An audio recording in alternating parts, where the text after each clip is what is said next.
कल्पना कीजिए, करोड़ों लोग कतार में खड़े हैं, फूलों की माला थामे, एक मूर्ति के पैरों में झुकते हुए। कैमरा ऊपर उठता है और पत्थर में तराशी हुई वही शक्ल दिखती है, नीली कोट, गोल चश्मा, हाथ में किताब। यह है भीमराव रामजी आम्बेडकर। अब उसी कैमरे को तेजी से पीछे घुमाइए और आप देखते हैं एक नन्हा बच्चा, फटे हुए कपड़े, बोरियों पर बैठा, स्कूल के कोने में धूप और धूल के बीच। वही चेहरा, पर किसी को उसका नाम तक लेने में शर्म आती है। इस बच्चे के पास सिर्फ दो चीजें हैं, जलती हुई भूख और समय की टिक टिक, जो हर पल उसे बता रही है, तुम्हारे पास बहुत कम वक्त है, नहीं तो जिंदगी भर कोई तुम्हें छूने तक से डरता रहेगा। 1851, मध्य भारत का छोटा सा सैन्य कस्बा महू। गोलियों की आवाज, मार्च करती टुकड़ियां, ब्रिटिश अफसरों का रौब, और इस शोर के बीच 14 अप्रैल को एक सैनिक परिवार में जन्म लेता है एक बच्चा, भीमराव। जाति महार, मतलब आधिकारिक भाषा में डिप्रेस्ड क्लास, और गांव कस्बों की भाषा में अछूत। वही अछूत जिसके साये से भी लोग अशुद्ध हो जाने से डरते हैं। बाहर से यह बस एक और निम्न जाति का बच्चा है, पर अंदर अंदर कोई घरघराती हुई आग जल रही है, जो खुद भीमराव को तब तक समझ नहीं आती। उसके पिता रामजी मालोजी सकपाल, सेना में सूबेदार, पढ़े लिखे, अनुशासित, विश्वास से भरे कि शिक्षा ही मुक्ति है। माँ भीमाबाई, गहरी ममता और थकान से भरी आंखें, जिनमें उम्मीद और डर दोनों बसते हैं। घर में गरीबी है, पर किताबों की इज्जत किसी खजाने से कम नहीं। दीवारों पर न कोई सजावट, न ही महंगे बर्तन, बस धूल, कुछ बिस्तर और एक कोने में धरी पुरानी किताबें। यही किताबें होंगी उस बच्चे का हथियार, लेकिन यह बच्चा अभी नहीं जानता कि उसे उन किताबों के लिए अपने ही देश के भीतर हर कदम पर युद्ध लड़ना पड़ेगा। पहला युद्ध शुरू होता है स्कूल से। भीमराव और उसके भाई बहन जब स्कूल पहुंचते हैं तो पाठशाला के भीतर उनके लिए कोई जगह नहीं। उन्हें दरवाजे के पास फर्श पर बोरी बिछाकर बैठाया जाता है ताकि उनका स्पर्श बाकियों को गंदा न कर दे। कक्षा में मिट्टी का एक घड़ा रखा है, पानी से भरा, पर भीमराव कभी भी अपनी हथेली उस घड़े के पास नहीं ले जा सकता। अगर उसे पानी चाहिए तो किसी ऊंची जाति के सहपाठी या चपरासी को बुलाना होगा, जो ऊंचाई से पानी उड़ेल देगा, जैसे किसी प्यासे जानवर के लिए।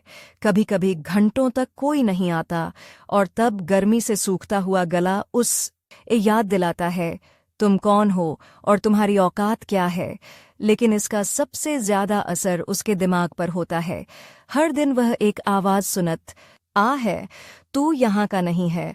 किताबों में लिखी आजादी, समानता, ब्रिटिश कानून और रोजमर्रा की जिंदगी में चिल्लाती हुई असमानता के बीच ऐसा फासला है कि एक बच्चा भी धोखा महसूस करता है। उसके सामने प्रतिद्वंद्वी सिर्फ कोई एक इंसान नहीं है, उसका असली मुकाबला है सदियों पुराने उस सिस्टम से, जो उसे जन्म से ही हारने वाला घोषित कर चुका है। एक तरफ स्कूल का सबसे आगे बैठा, अच्छे कपड़े पहना हुआ ब्राह्मण लड़का, जिसके लिए मास्टर जी मुस्कुराकर कॉपी पकड़ते हैं, और दूसरी तरफ भीमराव, जिसे कॉपी भी डंडे से सरकाई जाती है ताकि हाथ न लग जाए। एक दिन कक्षा में शिक्षक एक सवाल पूछते हैं, भिन्नों का सवाल। सबसे आगे बैठा लड़का गलत जवाब देता है और पीछे बोरी पर बैठा भीमर सही। पूरा कमरा कुछ सेकंड के लिए सन्न हो जाता है। कैसे? ये महार का लड़का आगे वाले से ज्यादा तेज कैसे निकल गया? मास्टर की भौहें सिकुड़ती हैं। वे उसे शाबाशी नहीं देते, न ही बोर्ड के पास बुलाते, बस धीरे से कहते हैं, बैठा रहेगा वहां ही। पूरा कमरा हंस पड़ता है, पर एक छोटा सा चिंगारी का कण भीमराव की आंखों में चमक उठता है। अगर मैं उनसे 100 गुना ज्यादा पढ़ लूं, क्या तब भी वे मुझे वहीं बोरी पर बैठाएंगे? वक्त कटता है और इस बीच एक और झटका पड़ता है। भीमराव की माँ भीमाबाई असमय दुनिया छोड़ देती है। घर में खालीपन भर जाता है। छोटी उम्र का यह बच्चा, जो पहले ही समाज से लड़ रहा था, अब निजी शोक से भी जूझ रहा है। पिता नौकरी में है, घर में नई जिम्मेदारियां, भाई बहन ओं की देखभाल। दुख का यह बोझ किसी भी बच्चे की कमर तोड़ सकता था, मगर भीमराव के अंदर कुछ और ही पक रहा है, एक जिद जो हर चोट के बाद और कठोर होती जाती है। जैसे लोहे को जितना पीटो वह उतना तेज हथियार बनता है। कुछ साल बाद परिवार सतारा और फिर बंबई की ओर खिसकता है। बंबई, भीड़, ट्राम, समंदर, हलचल, और वहां भी एक ही सवाल, तुम्हारी जाति क्या है? सरकारी स्कूल में दाखिला तो मिलता है, पर नियम वही, अलग बैठना, अलग बर्ताव, रास्ते में पानी नहीं मिलना, मंदिरों के सामने से झुककर निकलना, चाय की दुकानों पर अलग गिलास जिसे बाकी गिलासों से अलग रखकर धोया तक नहीं जाता। एक एक दृश्य किसी फिल्म की तरह उसकी आंखों में दर्ज हो रहा है, और हर बार वह भीतर ही भीतर किसी अदृश्य दुश्मन की तरफ मुट्ठी भींच लेता है। इसी बंबई में एल्फिंस्टन हाई स्कूल की दहल ईस पर खड़े होकर भीमराव एक भारी कदम उठाता है। वह अकेला नहीं है, उसके साथ है पूरे महार समाज की उम्मीद। लोगों ने अपने अपने घरों से अपनी छोटी छोटी कमाई से सिक्के बटोरकर उसकी पढ़ाई के लिए फंड इकट्ठा किया है।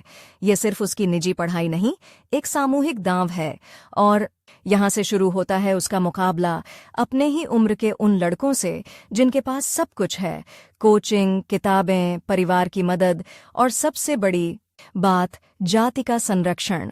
भीमराव के पास सिर्फ एक चीज है, यह एहसास कि अगर वह हार गया तो उसके पीछे खड़ी हजारों आंखों की आखिरी उम्मीद बुझ जाएगी। वक्त उसके खिलाफ है।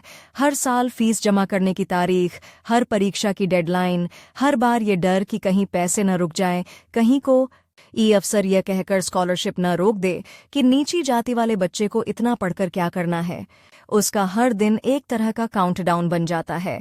एक तरफ रटने के लिए मोटी अंग्रेजी की किताबें, दूसरी तरफ पेट में लगी भूख, और तीसरी तरफ ये टनाटन बजती घड़ी, समय खत्म हो रहा है, अगर तुमने अब नहीं दौड़ा तो हमेशा के लिए पीछे छूट जाओगे। ऐसे ही एक मोड़ पर उसकी जिंदगी में आता है एक और बड़ा फैसला, कम उम्र में शादी। 1906 में मात्र 15 साल की उम्र में उसकी शादी रामाबाई से होती है। खुद भी बच्चा और अब एक पत्नी की जिम्मेदारी, यह भी एक तरह की डेडलाइन है। अब खेल सिर्फ उसके भविष्य तक सीमित नहीं, किसी और की जिंदगी भी उससे जुड़ चुकी है। रामाबाई की शांत आंखों में जो अजीब सी विश्वास से भरी हैं, भीमराव एक मौन सवाल पड़ता है, क्या तुम वाकई यह सब कर पाओगे? उसके मन में जवाब साफ है, नहीं होगा। 1904 अंडर द N12 में वह बंबई विश्वविद्यालय से BA करता है। यह एक ऐतिहासिक पल है। अपने समुदाय से वह पहले लोगों में है जिसने इस स्तर तक उच्च शिक्षा हासिल की है। पर असली तूफान अभी की है। 1913 में बड़ौदा के गायकवाड़ शासक की ओर से उसे विदेश में पढ़ने की स्कॉलरशिप मिलती है, कोलंबिया यूनिवर्सिटी, न्यूयॉर्क, अमेरिका। एक ऐसी दुनिया जहां शायद किसी को उसकी जाति से मतलब न हो। सुनने में यह सपना है, पर इसके साथ शर्तें जुड़ी हैं। स्कॉलरशिप सीमित समय के लिए है, और पढ़ाई पूरी करके उसे वापस आकर बड़ौदा राज्य की सेवा करनी होगी। यानी फिर वही काउंटडाउन, 3 साल में अपना जीवन बदलो या फिर हमेशा के लिए एक सरकारी नौकरी में गुम हो जाओ। समुद्र पार की यह यात्रा भी अपने आप में किसी फिल्म जैसा दृश्य है। जहाज पर खड़ा युवा भीमराव पहली बार अपने देश की सीमा से बाहर जाते हुए दूर छूटते किनारों को देखता है। पीछे है एक ऐसा समाज जिसने उसे छुआ तक नहीं, और आगे एक अजनबी दुनिया जहां वह शायद पहली बार सिर्फ इंसान बनकर जी सकेगा। लेकिन उसके भीतर एक और डर है, अगर वह यहाँ असफल हुआ, अगर समय पर डिग्री पूरी न कर पाया, अगर स्कॉलरशिप रुक गई, तो वह क्या लेकर लौटेगा? उसकी जीवन भर की मेहनत, उसके समाज की उम्मीदें, सब कुछ इस एक सफर के पन्नों पर टिकी हैं। न्यूयॉर्क की गलियों में चलते हुए, कोलंबिया कैंपस के ऊंचे ऊंचे भवनों के बीच भीमराव एक अलग ही झटका महसूस करता है। यहाँ कोई उसे बोरी पर नहीं बैठाता, कोई पानी के घड़े से दूर नहीं भगाता। प्रोफेसर उनका हाथ मिलाकर स्वागत करते हैं, सहपाठी उनकी बात ध्यान से सुनते हैं, और उनकी जाति में किसी को दिलचस्पी ही नहीं। यह बराबरी का स्वाद उसे शारीरिक रूप से हिला देता है। वह देखता है कि वह वही भीमराव है, वही दिमाग, वही क्षमता, पर सिर्फ सिस्टम बदलते ही उसकी पहचान बदल गई। यह एहसास एक खतरनाक सवाल पैदा करता है, अगर सिस्टम ही समस्या है तो क्या मैं कभी लौटकर उस सिस्टम को बदल पाऊंगा? कोलंबिया में वह अर्थशास्त्र, राजनीति, समाजशास्त्र पढ़ता है। लाइब्रेरी की शांत मेजों पर बैठकर वह पूंजीवाद, लोकतंत्र, मानवाधिकार, अमेरिकी संविधान पर रिसर्च करता है। वह जानता है कि वापस भारत लौटने पर उसका असली युद्ध इन सिद्धांतों को जमीन पर उतारने के लिए होगा। वहां जहां संविधान की किताबों से ज्यादा पुरानी हैं जाति की दीवारें। हर रात देर तक पढ़ते हुए जब बाहर न्यूयॉर्क की सड़कों पर बर्फ गिरती है, भीतर उसके मन में जलता सवाल घना होता जाता है। रट ले सब, समझ ले सब, पर क्या तेरे लोग इसे कभी जी पाएंगे? आन आन आन आन आन आन आन आन उसके सामने एक स्पष्ट प्रतिद्वंद्वी आकार लेने लगता है। स्कूल का वह ब्राह्मण लड़का नहीं, न कोई एक अफसर, न कोई ईर्ष्यालु सहपाठी। उसका असली प्रतिद्वंद्वी है वह व्यवस्था, जो तय करती है कि कौन इंसान जन्म से ही शुद्ध है और कौन जन्म से ही अशुद्ध। कोलंबिया में बैठे ऐठे वह जाने अनजाने इस प्रतिद्वंद्वी का चेहरा बनाता है, कभी पुरानी धर्मग्रंथों का, कभी ऊंची जाति के शिक्षकों का, कभी उस चपरासी का जिसने उसे पानी देने से इनकार कर दिया था। यह अदृश्य दुश्मन उसे पढ़ने नहीं देता, उसे सोने नहीं देता, उसे चैन से सांस लेने नहीं देता, और वह समझता है कि उसका पूरा जीवन अब इसी एक लड़ाई के नाम होगा। पर समय की टिक टिक यहां भी रुकती नहीं। स्कॉलरशिप खत्म होने की तारीख नजदीक आती जाती है। उसे रिकॉर्ड समय में अपने रिसर्च पेपर, परीक्षाएं, सब कुछ पूरा करना है। हर सेमेस्टर के अंत में जब मार्कशीट हाथ में आती है और उसमें अच्छे नंबर होते हैं तो वह राहत की सांस लेता है, एक और साल जीत लिया। पर हर जीत के साथ संकट बड़ा होता जाता है, क्योंकि जितना वह सीख रहा है उतना ही उसे अपने लोगों का दर्द और गहरा दिखने लगता है। जैसे जैसे समय कम हो रहा है उसके सामने दो रास्ते स्पष्ट होते जा रहे हैं। या तो वह सुरक्षित, आरामदायक जीवन चुने, या सीधा उस आग में लौट जाए जिससे भागकर वह यहाँ पहुंचा है। 1915 में वह अपनी MA की पढ़ाई शानदार नतीजों के साथ पूरी करता है। उसके रिसर्च की तारीफ होती है, प्रोफेसर उसे आगे की पढ़ाई के लिए प्रोत्साहित करते हैं।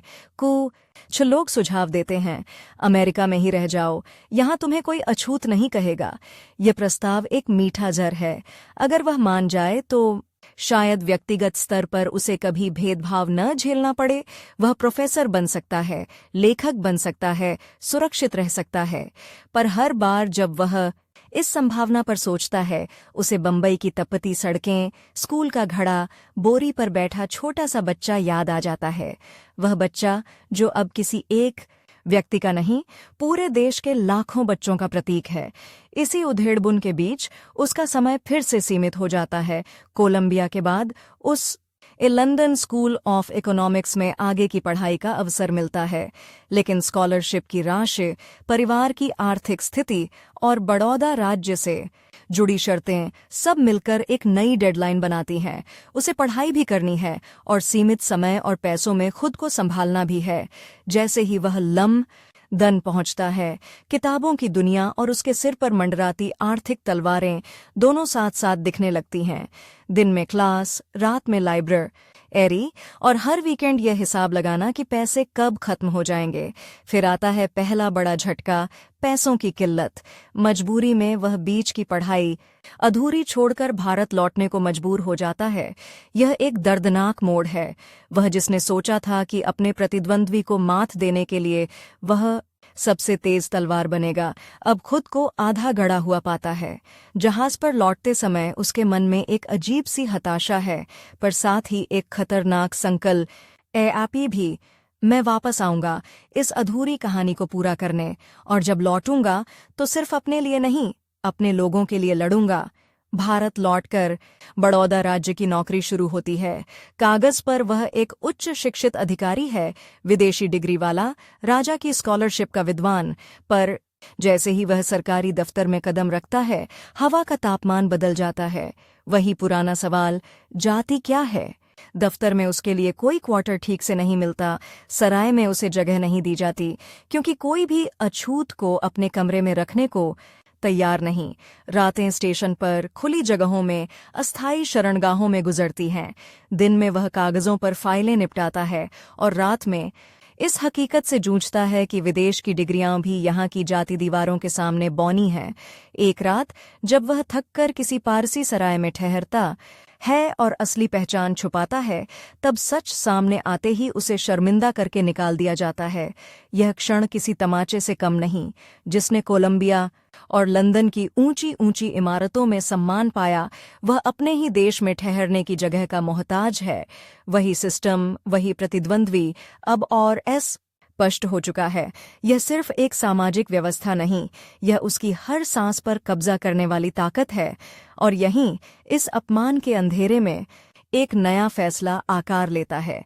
भीमराव समझ जाता है कि वह सिर्फ अपने लिए उच्च पद या आरामदायक नौकरी हासिल कर लेने से संतुष्ट नहीं रह सकता। अगर वह ऐसा करता तो यह उसकी निजी जीत होती, पर उसके समुदाय की सामूहिक हार बनी रहती। वह नौकरी छोड़ देता है। यह कदम किसी भी आम इंसान के लिए बेवकूफ़ी लगता। इतनी मुश्किल से मिली सरकारी नौकरी, विदेशी शिक्षा, सुरक्षित भविष्य, सब दांव पर लगाकर वह किससे लड़ने जा रहा है। लेकिन उसके भीतर की आवाज़ साफ है, मेरी असली परीक्षा अब शुरू हो रही है। समय कम है, दुश्मन बहुत बड़ा है और मेरे पास हथियार सिर्फ एक, ज्ञान। यहीं इस मोड़ पर वह जीवन को एक नई दिशा देता है। ज्ञान को हथियार बनाकर, कलम को बंदूक बनाकर उस अदृश्य प्रतिद्वंद्वी से सीधी टक्कर लेने की दिशा। यह अभी राजनीति नहीं है, पर राजनीति से कहीं ज्यादा खतरनाक शुरुआत है। एक ऐसे विचार की जो करोड़ों लोगों की किस्मत बदल सकता है। यह वही क्षण है जब बोरी पर बैठा वह बच्चा, जो कभी घड़े से पानी तक नहीं पी सकता था, भीतर ही भीतर यह निर्णय ले चुका होता है कि अब वह सिर्फ प्यासा नहीं रहेगा, वह पूरी व्यवस्था की तह तक जाएगा और एक दिन इस देश के कानून की किताब में वही बातें लिखेगा जो किसी समय उसने कोलंबिया की लाइब्रेरी में पढ़ी थीं। और इसी जलते हुए संकल्प के साथ भीमराव रामजी आम्बेडकर उस रास्ते पर पहला ठोस कदम रखता है, जो आगे चलकर उसे सिर्फ एक वकील या प्रोफेसर नहीं, बल्कि पूरे देश की नियति लिखने वाला इंसान बनाएगा।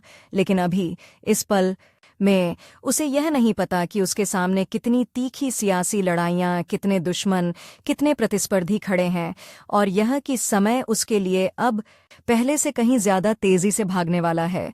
सोचिए, वही आदमी जो न्यूयॉर्क की लाइब्रेरी में आधी रात तक प्रोफेसरों के साथ बहस करता था, आज बड़ौदा की सड़कों पर हाथ में छोटी सी पेटी लिए सराय से धक्के खाकर बाहर निकाला जा रहा है, सिर्फ इसलिए कि वह अछूत है। बाहर अंधेरा है, हल्की बारिश हो रही है और भीमराव रामजी आम्बेडकर अकेले खड़े हैं। पीछे छोड़ी हुई नौकरी, सामने कोई ठिकाना नहीं। कुछ देर के लिए ऐसा लगता है जैसे पूरी दुनिया उसके खिलाफ है, लेकिन इसी अंधेरे में वह अपनी भीगी हुई जैकेट के नीचे से जेब में रखी कलम को छूता है और तय करता है, अब खेल बदलना है। अब मैं सिर्फ अपनी जिंदगी नहीं, नियमों की किताब लिखूंगा। बंबई वापस लौटकर वह एक बार फिर से शुरुआत करता है, शून्य से। दिन में वकालत, रात में पढ़ाई और हर पल यह सवाल, मेरे लोगों के लिए क्या कर रहा हूँ। 1909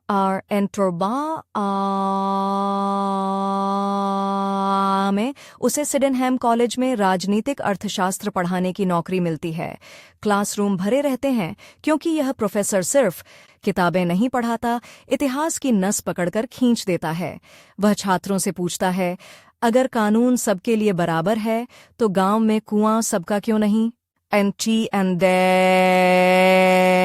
ये सवाल उस दौर के लिए विस्फोटक हैं, पर उसके लिए समय एक बार फिर से सीमित है। घर में रामाबाई हैं, बच्चों की परवरिश, बीमारियां, गरीब रिश्तेदारों के ताने। इतना पढ़ लिख कर भी क्या हासिल हुआ? न ढंग का घर, न ऊंचा ओहदा। हर महीने की तनख्वाह में से कुछ हिस्सा पुराने कर्ज चुकाने में जाता है, कुछ परिवार पर, और थोड़े से पैसों को वह किसी और चीज की तरह नहीं, भविष्य की गोलियां की तरह बचाता है, लंदन लौटने के लिए, अपनी अधूरी पढ़ाई पूरी करने के लिए। उसे पता है, अगर यह मौका निकल गया तो शायद कभी वापस न आए, और अगर वह सबसे धारदार हथियार नहीं बना तो सदियों पुरानी जाति व्यवस्था जैसा द्वंद्वी उसे और उसके लोगों को कुचल देगा। इसी बीच 1919 में ब्रिटिश सरकार भारत में नए संवैधानिक सुधारों पर विचार कर रही है। साउथबरो कमेटी बनती है जिसका काम है तय करना कि किन किन वर्गों को राजनीतिक प्रतिनिधित्व मिलेगा। कागज पर यह बस एक कमेटी है, पर भीमराव समझता है कि यह असल में रणभूमि है। यहाँ तय होगा कि डिप्रेस्ड क्लासेस नाम के पीछे छुपे करोड़ों लोगों की आवाज भविष्य की विधानसभाओं में सुने जाएगी या नहीं। वह एक विस्तृत झापन लिखता है, ठोस आंकड़े, जमीनी उदाहरण और धारदार तर्कों के साथ। वह कहता है, जिस समाज में हमें मंदिर का फर्श तक नहीं छूने दिया जाता, वहां आप हमसे उम्मीद करते हैं कि आम चुनाव में बहुमत हमारा ध्यान रखेगा। वह मांग करता है अलग निर्वाचक मंडल, अलग प्रतिनिधित्व और सत्ता में हिस्सेदारी। यह समय के लिए सनसनीखेज प्रस्ताव है। सामने उसका प्रतिद्वंद्वी स्पष्ट है। वह नेता वर्ग, वह कांग्रेस, जो दावा करती है कि वह पूरे भारत की आवाज है, मगर अछूतों की बात आए तो उसे बस एक सुधार का मसला मानती है, अलग राजनीतिक सवाल नहीं। यहाँ से भीमराव का संघर्ष एक नए स्तर पर पहुंचता है। वह अब सिर्फ किताबों में न सीधे सत्ता की गलियों में दस्तक दे रहा है। 1920 में वह फिर विदेश जाने का खतरा उठाता है। पैसे बहुत कम हैं, घर की हालत खराब है, माँ बाई बीमार रहती हैं, बच्चा बार बार बीमार पड़ता है। लेकिन उसके भीतर एक निर्दयी गणित चल रहा है। अगर मैं अभी नहीं गया, अगर अपनी पढ़ाई पूरी नहीं की, अगर खुद को सबसे मजबूत हथियार न बनाया, तो आने वाले दशकों तक हमारे जैसे लोगों के पास कोई ढाल नहीं होगी। लंदन में लन स्कूल ऑफ इकोनॉमिक्स की लाइब्रेरी, ग्रेज इन की ठंडी दीवारें और रात के सन्नाटे के बीच वह फाइलों के ढेर में झुककर काम करता है। दिन में क्लास, शाम को रिसर्च, रात में वकालत की तैयारी। ये सिर्फ डिग्री लेने की दौड़ नहीं, ये टाइम बॉम्ब के साथ रेस है। बड़ौदा की स्कॉलरशिप सीमित है, जेब में हमेशा उतने ही पैसे हैं जितने से अगले महीने का खर्च मुश्किल से निकल सके। कुछ कुछ रातों में वह बैठकर कागज पर अपनी जेब का हिसाब लिखता है। अगर मैं आज ये किताब न खरीदूं तो क्या कॉलेज की लाइब्रेरी में इसकी कॉपी मिल जाएगी? अगर ट्यूशन से ये 2 पाउंड न आए तो महीने के आखिर में खाने के पैसे कहाँ से आएंगे? कई साल बाद वह दोनों मोर्चों पर जीतता है। एसएससी की डिग्री, ग्रेज इन से बार एट लॉ और एक ऐसा नाम जो विद्वानों की दुनिया में पहचाना जाने लगा है, डॉ भीमराव रामजी आम्बेडकर। पर उसके चेहरे पर कोई विजयी मुस्कान नहीं, बल्कि एक बेचैन नजर है। लौटते हुए जहाज पर वह डेक पर खड़ा समुद्र देखता है और खुद से पूछता है, मैं इस बार क्या लेकर लौट रहा हूँ? सिर्फ डिग्रियां या किसी क्रांति की रूपरेखा? उसे पता है भारत में उसका असली मुकाबला अभी शुरू होना है। बंबई लौटकर 1923-24 के बीच वह एक नया किला खड़ा करता है, संगठन का। वह बहिष्कृत हितकारिणी सभा की स्थापना करता है। लक्ष्य साफ है, शिक्षित बनो, संगठित हो, संघर्ष करो। ये सिर्फ नारा नहीं, जीवन की रणनीति है। वह दलित बस्तियों में जाता है, मिट्टी की झोपड़ियों में बैठकर लोगों से बात करता है, उन्हें अखबार पढ़कर सुनाता है, उन्हें अदालत के फैसले समझाता है। जिन लोगों के लिए सरकार हमेशा किसी दूर बैठे डरावने अंग्रेज अफसर की तरह रही थी, वह उन्हें समझाता है कि कानून न कि किताब में उनकी भी जगह हो सकती है, अगर वे खुद उसे पढ़ने का हौसला करें। यहीं से उसका असली प्रतिद्वंद्वी 2 सिरों वाला राक्षस बनकर सामने आता है। एक तरफ हैं ऊंची जाति के रूढ़िवादी, जिनके लिए अछूत का उठना उनके शासन के लिए खतरा है। दूसरी तरफ है भारतीय राष्ट्रीय यह आंदोलन का मुख्य धारा नेतृत्व, जो वादा तो सभी के लिए आजादी का करता है, लेकिन सामाजिक समानता पर आते ही असहज हो उठता है। भीमराव को साफ दिखने लगता है कि यह लड़ाई सिर्फ ब्रिटिश बनाम भारतीय नहीं है, बल्कि सत्ता में बैठे ऊंची जाति के भारतीय बनाम उनके अपने ही पैरों तले कुचले गए लोग की भी है। 1927 महाड़ यह सिर्फ एक कस्बे का नाम नहीं, भारतीय इतिहास का एक विस्फोटक दृश्य है। चावदार तालाब, सरकार ने उसे सभी के लिए सार्वजनिक घोषित कर दिया है, पर जाति की दीवारों के लिए सरकारी कागज की कोई अहमियत नहीं। अछूतों को अब भी नी भरने की इजाजत नहीं। आप कैमरा नीचे झुकाइए। सैकड़ों दलित पुरुष, महिलाएं, बच्चे नंगे पांव फटी धोतियां, फटी साड़ियां और उनके बीच नीले कोट में खड़ा एक व्यक्ति, हाथ में कानून की प्रति लिए डॉ. आम्बेडकर। वह ऊंची आवाज में घोषणा करता है, आज हम सिर्फ पानी नहीं लेने जा रहे, हम इस देश के कानून की इज्जत वापस लेने जा रहे हैं। जुलूस तालाब की तरफ बढ़ता है। कुछ लोग घबराए हुए, कुछ आंसू भरी आंखों से मुस्कुराते हुए। जैसे ही वे पानी की सतह को छूते हैं, लौटों से पानी भरते हैं। इतिहास में पहली बार वे खुद को इंसान की तरह महसूस करते हैं। पर यही दृश्य अगले ही पल हिंसा में बदल जाता है। ऊंची जाति के लोग इकट्ठा होते हैं, गालियां, धमकियां, हमले, मुकदमे। लेकिन महाड़ की असली बिजली तो बाद में गिरती है, जब डॉ. आम्बेडकर मंच पर रखी मनुस्मृति की प्रति को आग लगा देते हैं। पन्ने जलते हैं, धुआं आसमान में उठता है और भीड़ के बीच एक सन्नाटा छा जाता है। सदियों से शास्त्र कहकर पूजा जाने वाला ग्रंथ, जिसने अछूतों की नियति को पत्थर में लिख दिया था, पहली बार सार्वजनिक रूप से चुनौती दिया जा रहा है। यह सिर्फ किताब जलना नहीं, एक प्रतीक का दाह संस्कार है। उसका प्रतिद्वंद्वी अब सिर्फ अदृश्य व्यवस्था नहीं, एक नाम, एक ग्रंथ, एक परंपरा बन चुका है। इसी समय एक और व्यक्ति देश के दूसरे छोर पर तेजी से लोकप्रिय हो रहा है, मोहनदास करमचंद गांधी, जिसे लोग महात्मा कहने लगे हैं। वह भी अछूतों के सवाल पर बोलते हैं, उन्हें हरिजन नाम देते हैं, मंदिरों के दरवाजे खोलने की बात करते हैं। बाहर से लगता है कि दोनों एक ही मोर्चे पर खड़े हैं, एक ही अत्याचार के खिलाफ, लेकिन जमीन पर तस्वीर अलग है। गांधी के लिए अछूत प्रश्न हिंदू धर्म को भीतर से शुद्ध करने का मुद्दा है। आम्बेडकर के लिए यह सत्ता और हक में हिस्सेदारी का मुद्दा है। गांधी कहते हैं, छुआछूत पाप है, पर मैं हिंदू धर्म में सुधार करना चाहता हूँ। आम्बेडकर कहते हैं, अगर किसी घर की नींव ही सड़ी हो तो आप दीवारों पर रंग पोतने से क्या हासिल करेंगे। यही वैचारिक टकराव आने वाले वर्षों का सबसे बड़ा द्वंद्व बनने वाला है। दो महान व्यक्तित्व, दो अलग रास्ते, एक ही लक्ष्य का दावा, पर साधन एक दूसरे के विपरीत। 1928 में साइमन कमीशन आता है। भारतीय प्रतिनिधित्व लगभग न के बराबर। देश भर में साइमन गो बैक के नारे लगते हैं, लेकिन डॉ. आम्बेडकर इस मौके को भी एक और मोर्चा मानते हैं। वह कमीशन के सामने और उसके बाद बनी समितियों के सामने दलितों के राजनीतिक अधिकारों की विस्तृत मांग रखते हैं। वह साफ कहता है, अगर आप हमें संख्या के भरोसे छोड़ देंगे तो सदियों पुरानी सामाजिक गुलामी का राजनीतिक रूप तय यार करेंगे। हमें अलग राजनीतिक पहचान चाहिए, अलग सीटें, अलग वोट। ये मांग मुख्यधारा के कई नेताओं को चुभती है। उन्हें डर है कि इससे हिंदू समाज बंट जाएगा। लेकिन आम्बेडकर की नज़र में हिंदू समाज पहले से ही बंटा हुआ है। मंदिर के दरवाजे पर, कुएं के किनारे, स्कूल के आंगन में। उनका सवाल है, जो समाज हमें पैर की धूल से भी कम समझता है, वह संविधान में अचानक हमारा हितैषी कैसे बन जाएगा। 1930-32 लंदन में गोलमेज सम्मेलन। ब्रिटिश सरकार भारतीय नेताओं को बुलाती है ताकि भविष्य के संविधान की रूपरेखा तय की जा सके। एक ही टेबल पर राजे रजवाड़े, कांग्रेस के प्रतिनिधि, मुस्लिम लीग, सिख और डिप्रेस्ड क्लासेस की तरफ से डॉ. भीमराव आम्बेडकर। यहाँ एक और नाटकीय दृश्य बनता है। कोलंबिया में कभी छात्र रहे आम्बेडकर अब उसी साम्राज्य की राजधानी में ब्रिटिश और भारतीय नेताओं के सामने अपने लोगों की किस्मत का मामला रख रहे हैं।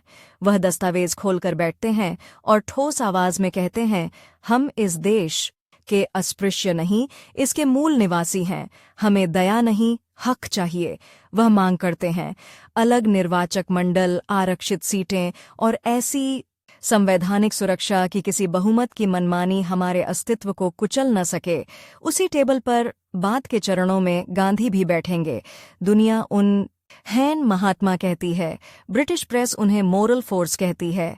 कैमरा अगर इस कमरे में घूमे तो यह साफ दिखेगा। एक तरफ सफेद धोत में लकड़ी के चश्मे वाला बूढ़ा सा दिखने वाला आदमी जो अहिंसा और एकता की बात करता है। दूसरी तरफ नीली कोट में दस्तावेजों के ढेर के साथ बैठा एक वकील जो तर्क, तथ्यों और संविधान की भाषा में बोलता है। दोनों के बीच हवा में खिंचाव महसूस होता है। गांधी का कहना होता है कि अछूत हिंदू समाज का हिस्सा है, उन्हें अलग निर्वाचक मंडल देना हिंदू समाज को तोड़ना है। आम्बेडकर पूछते हैं, जो समाज हमें इन साण मानने को तैयार नहीं, उसका हिस्सा बने रहकर हमें क्या मिलेगा? यह सिर्फ दो व्यक्तियों का झगड़ा नहीं, दो दृष्टिकोणों की टक्कर है, और यहाँ से उनकी प्रतिद्वंद्विता खुलकर सामने आने लगती है। फिर आता है 1932, वह साल जो इस संघर्ष को एक खतरनाक मोड़ पर ले जाएगा। ब्रिटिश प्रधानमंत्री रैमजे मैकडोनल्ड कम्युनल अवार्ड की घोषणा करते हैं। इस अवार्ड के तहत डिप्रेस्ड क्लासेस को अलग निर्वाचक मंडल और आरक्षित सीटें दी जाती हैं। डॉ. आम्बेडकर और उनके साथियों के लिए यह एक ऐतिहासिक जीत है, वर्षों की मेहनत का फल। पहली बार विलायत की सरकार आधिकारिक रूप से मानती है कि अछूत सिर्फ सामाजिक समूह नहीं, राजनीतिक इकाई भी हैं। पर यह जीत कुछ ही दिनों में एक भयानक दुविधा में बदल जाती है। गांधी, जो पूना की यरवड़ा जेल में बंद हैं, ये घोषणा सुनकर भड़क उठते हैं। उनका कहना होता है कि यह अवार्ड हिंदू समाज को तोड़ देगा। और फिर 20 सितंबर 1932 को वे घोषणा करते हैं कि जब तक डिप्रेस्ड क्लासेस के लिए अलग निर्वाचक मंडल का निर्णय वापस नहीं लिया जाता, वे मरते दम तक उपवास करेंगे। ये 4 शब्द, मरते दम तक उपवास, पूरे देश को हिला देते हैं। मंदिरों में प्रार्थनाएं, जुलूस, नारे, आम्बेडकर समझौता करो, बापू को बचाओ। अचानक जो संविधान की मेज पर ठंडे दिमाग से तय होना चाहिए था, वह सड़कों, भावनाओं और धार्मिक उन्माद के बीच घसीटा जाने लगता है। डॉ. आम्बेडकर के लिए यह सबसे कठिन क्षणों में एक है। एक तरफ उनके जीवन भर का संघर्ष, उनका तर्क, उनका यह विश्वास कि अगर दलितों को अलग राजनीतिक पहचान न मिली तो बहुमत हमेशा उन्हें कुचलता रहेगा। दूसरी तरफ एक ऐसा व्यक्ति जिसे करोड़ों लोग महात्मा मानते हैं, जो अब अपनी जान दांव पर लगा चुका है। अगर गांधी की मृत्यु उनके फैसले के कारण होती है तो इतिहास उन्हें कभी माफ करेगा? क्या दलितों की छोटी सी राजनीतिक जीत पूरे देश के नैतिक पतन का कारण बन जाएगी? वे यरवड़ा जेल में गांधी से मिलने जाते हैं। यह मुलाकात इतिहास की सबसे तनावपूर्ण बातचीतों में से एक है। गांधी कमजोर शरीर मगर अडिग नजर के साथ कहते हैं कि वह अलग निर्वाचक मंडल के खिलाफ अपने आखिरी सांस तक लड़ेंगे। आम्बेडकर उनकी आंखों में देखते हैं। उन्हें वहां एक महान संत नहीं, बल्कि एक कठोर प्रतिद्वंद्वी दिखता है, जो अपने सिद्धांत के लिए किसी भी हद तक जा सकता है। कमरे के बाहर नेताओं की भीड़, अखबारों की सुर्खियां और जनता की उबलती भावनाएं। कमरे के भीतर 2 लोग और उनके पीछे खड़े करोड़ों लोगों के भविष्य का बोझ। घड़ी टिक टिक कर रही है। सचमुच, डॉक्टरों की रिपोर्ट, जनता की बेचैनी, ब्रिटिश अफसरों की चिंता, सब कह रहे हैं समय बहुत कम है। अंततः भारी मन से भीमराव समझौते की तरफ बढ़ते हैं। पूना पैक्ट होता है। अलग निर्वाचक मंडल की जगह संयुक्त निर्वाचक मंडल, पर डिप्रेस्ड क्लासेस के लिए विधानसभाओं में ज्यादा आरक्षित सीटें। कागज पर यह एक कंप्रोमाइज है, पर आम्बेडकर के मन में यह आंशिक जीत से ज्यादा एक गहरी हार की तरह दर्ज होता है। वह जानते हैं कि उन्होंने दबाव में झुककर अपना मूल सिद्धांत छोड़ दिया, अलग राजनीतिक पहचान। लेकिन वह यह भी जानते हैं कि अगर गांधी की मौत उनके हाथ में होती तो दलितों के प्रति समाज की घृणा और तेज हो जाती। इस मोड़ पर उसका प्रतिद्वंद्वी महज गांधी नहीं, पूरा भावुक बहुसंख्यक समाज है, जो तर्क से ज्यादा भावनाओं से चलता है। पूना से लौटते हुए ट्रेन के डिब्बे में बैठे, खिड़की से पीछे छूटते खेतों को देखते हुए वह अंदर से टूट चुके हैं। पर यही टूटन उन्हें एक और स्तर पर कठोर बना देती है। खुद से वह एक नई प्रतिज्ञा करते हैं, अगर हमें राजनीतिक अलगाव नहीं मिला तो मैं सामाजिक व्यवस्था की जड़ ही उखाड़ने की कोशिश करूंगा। 1935 नासिक के नजदीक येवला सम्मेलन। हजारों दलित कार्यकर्ता जमा हैं। मंच पर आम्बेडकर खड़े होते हैं और उनकी आवाज में न कोई कंपन, न हिचकिचाहट, बस खौलता हुआ संकल्प होता है। वह कहते हैं, मैं हिंदू धर्म में जन्मा हूं, यह मेरी मजबूरी थी, लेकिन मैं हिंदू के रूप में मरूंगा नहीं, ये मेरी शक्ति है। ये वाक्य बिजली की तरह गिरता है।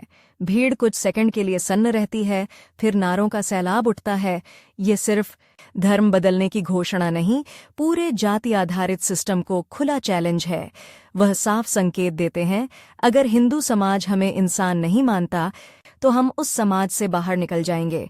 यह घोषणा हर मंदिर, हर शास्त्र, हर पुरोहित के लिए सीधे सीधे युद्ध का ऐलान है। उनका प्रतिद्वंद्वी अब और भी बेचैन हो उठता है।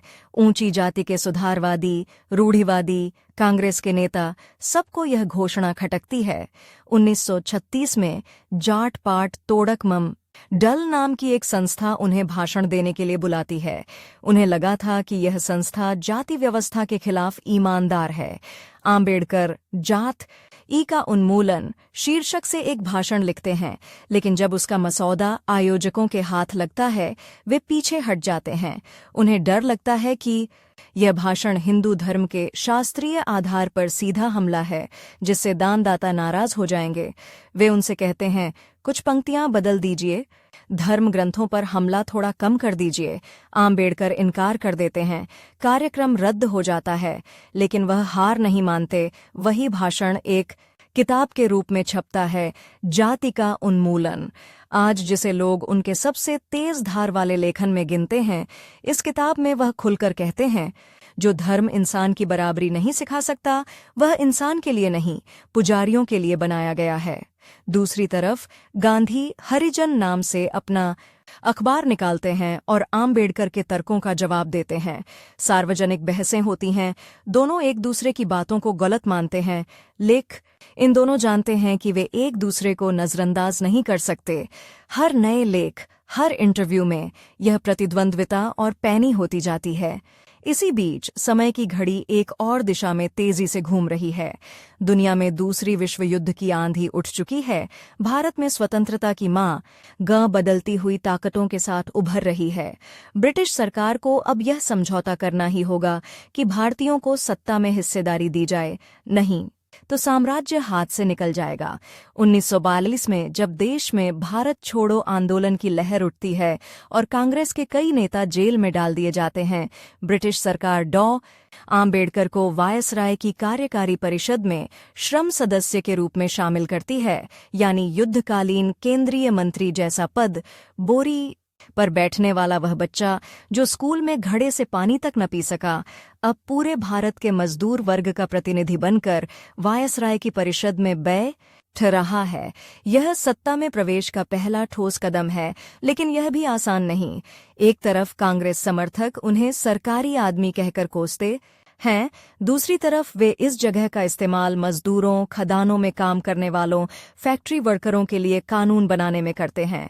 8 घंटे एक काम की सीमा, कर्मचारी राज्य बीमा की अवधारणा, मातृत्व लाभ, ये सब विचार उसी दौर में आकार लेते हैं। पर उनके लिए यह भी एक काउंटडा उन है। वे जानते हैं कि ब्रिटिश राज हमेशा नहीं रहेगा। कल या परसों सत्ता भारतीय नेताओं के हाथ में जाएगी। अगर उससे पहले वे दलितों, मजद, ऊरों, कमजोर वर्गों के लिए कानूनी ढांचा मजबूत नहीं कर पाए, तो संभव है कि नया राष्ट्रीय शासन भी पुराने सामाजिक ढांचे का ही नया मुखौटा बन जाए। 1946 आता है, कैबिनेट मिशन प्लान, संविधान सभा के चुनाव। आम्बेडकर शेड्यूल्ड कास्ट्स फेडरेशन के बैनर तले चुनाव लड़ते हैं, लेकिन बंबई में उन्हें हार मिलती है। ये वही शहर है जहां उन्होंने बार संगठन खड़ा किया था, वही जमीन जहां से उनके आंदोलन ने ताकत पकड़ी थी, और यहीं की विधानसभा में उन्हें जगह नहीं मिलती। यह एक और कड़वा झटका है, पर किस्मत एक अजीब ट्विस्ट लाती है। बंगाल में मुस्लिम लीग के समर्थन से आम्बेडकर को संविधान सभा के लिए चुना जाता है। वह प्रतिनिधि बनकर दिल्ली पहुंचते हैं। उस सभा में जो आने वाले भारत की नियति लिखने वाली है, विडंबना देखिए, अपने प्रांत में उन्हें लोग नहीं भेजते, पर दूर के प्रांत से एक दूसरे समुदाय के सहयोग से वह उस जगह पहुंचते हैं जहां अब उन्हें पूरे देश के लिए कानून की किताब लिखनी होगी। 1947 देश बंट रहा है। ट्रेनें लाशों से भरकर आ रही हैं, शहर जल रहे हैं, सीमाएं खिंच रही हैं। दिल्ली की हवा में धुआं, खून, डर और उम्मीद सब घुले हैं। इसी अफरा तफरी के बीच जवाहरलाल नेहरू की अंतरिम सरकार बनत ई है। और एक दिन सत्ता के गलियारों में खबर फैलती है, डॉ भीमराव आंबेडकर को कानून मंत्री बनाया जा रहा है। यह खबर सुनकर कुछ चेहरे सख्त पड़ जाते हैं, कुछ को सुकून मिलता है, कुछ हैरान होते हैं। जो आदमी सालों तक कांग्रेस की आलोचना करता रहा, वही अब स्वतंत्र भारत के पहले मंत्रिमंडल में। लेकिन यही सच है, इतिहास कभी कभी अपने सबसे बड़े आलोचकों को ही सबसे बड़ी जिम्मेदारी देता है, ताकि देखा जा सके कि वे अपने शब्दों को कानून की भाषा में कितना बदल सकते हैं। और कुछ ही हफ्तों बाद संविधान सभा डॉ आंबेडकर को ड्राफ्टिंग कमेटी का अध्यक्ष चुनती है, यानी वह व्यक्ति जो अब आधिकारिक रूप से कानून की हर पंक्ति, हर अनुच्छेद, हर अधिक आर की परिभाषा गढ़ने वाला है। रात का सन्नाटा है। दिल्ली के सरकारी क्वार्टर में एक कमरे की बत्ती जल रही है। टेबल पर फैले हैं दुनिया के अलग अलग देशों के संविधान, अमेरिका, फ्रांस, आयरलैंड, सोवियत संघ, ऑस्ट्रेलिया। बीच में बैठे हैं डॉ आंबेडकर, कलम हाथ में, आंखों पर मोटे शीशे वाले चश्मे और सामने खुला सफेद कागज।